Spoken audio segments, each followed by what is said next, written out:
America है, America ने तो ये तक कह दिया था कि मैं पूरी दुनिया में इसीलिए आया हूँ कि पूरी दुनिया को लोकतांत्रिक बना सकूं।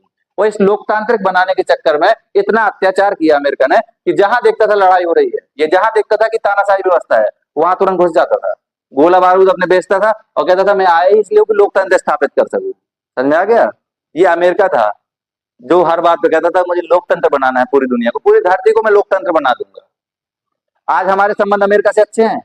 प्रधानमंत्री जी, राष्ट्रपति जी कोई भी जाएंगे सबसे पहले यही बोलते हैं कि भारत जहां दुनिया का सबसे विशाल लोकतंत्र है, वहीं अमेरिका दुनिया का सबसे पहला लोकतंत्र है, यही बोलते हैं ना। तो इसराइल को आप देख लीजिए, इसराइल को कहना है कि यहूदियों पर जब पूरी दुनिया अत्याचार कर रही थी, भारत एकमात्र ऐसा देश था जिसमें यहूदियों को संरक्षण प्रदान किया। तो हमारे इसराइल के साथ संबंध क्यों अच्छे हैं? यहूदियों के कारण। आज भी भारत यहूदियों के लिए सबसे सुरक्षित स्थान है। समझ में आ गया? यहाँ यहूदी भी है, तो हमारे संबंध किस आधार पर हुए? सामाजिक आधार पर। तो प्रधानमंत्री जी वहां जाते हैं, कहते हैं मैं बुद्ध की जमीन से आया हूँ, तो इसका मतलब वो क्या करते हैं? वो या अरे हमारे आगे कोई अपना भला हो, ये नहीं कहते कि मैं खुद बुद्ध आया हूँ। नहीं तो पता पड़ा पूरी दुनिया के लोग हाथ जोड़ के खड़े हो जाते हैं, आप कहाँ थे, आप कौन से अवतार हैं? तो संबंध प्रधानमंत्री जी में ये अद्भुत कला है, यही होती है। एक पॉलिटिशियन में ये कला होनी चाहिए कि जैसा देश वैसा बेस, ये उन्हीं के लिए था। समझ में आया? कुछ लोग पॉलिटिशियन को गिरगिट कहते हैं, चाहे कुछ भी हो, लेकिन ये कला होनी चाहिए कि जैसा सामने वाला देखे वैसा आप बर्ताव कीजिए, उसको जो पसंद है वो आप दीजिए। लेकिन शिक्षक ऐसा नहीं कर सकता है। पता पड़ा आपको पढ़ना पसंद नहीं है, तो पता पड़ा यहाँ मूवी लगा दी कि नहीं कोई बात नहीं, मत पढ़िए, मूवी देखिए आप। अगर ऐसा करेंगे तो आप लोग क्या करेंगे? बर्बाद हो जाएंगे। यही टारगेट सेट किया है क्या गोला बारूद के लिए?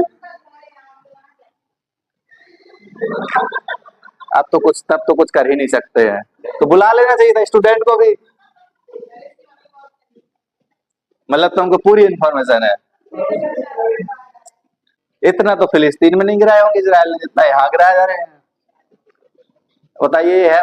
नहीं, हम लोग दीपावली की आती है तो कहते हैं ग्रीन दिवाली मनाएंगे, ठीक है। और दिवाली में जितने पटाखे नहीं जलते उससे ज्यादा पटाखे शादियों में जलते हैं, मैच जीतने के बाद जलते हैं, स्टेडियमों के बाहर करते हैं, कोई फंक्शन होगा वहां जलते हैं, खासकर चुनाव के समय सबसे ज्यादा जलते हैं। उस समय कोई नहीं बोलता है ना, उस समय कोई प्रदूषण का मुद्दा ही नहीं बनता। और सबसे बड़ी बात है, जिस चीज को आप प्रतिबंध लगाना चाहते हैं तो प्रतिबंध कम से कम फैक्ट्रियों पर लगा दीजिए।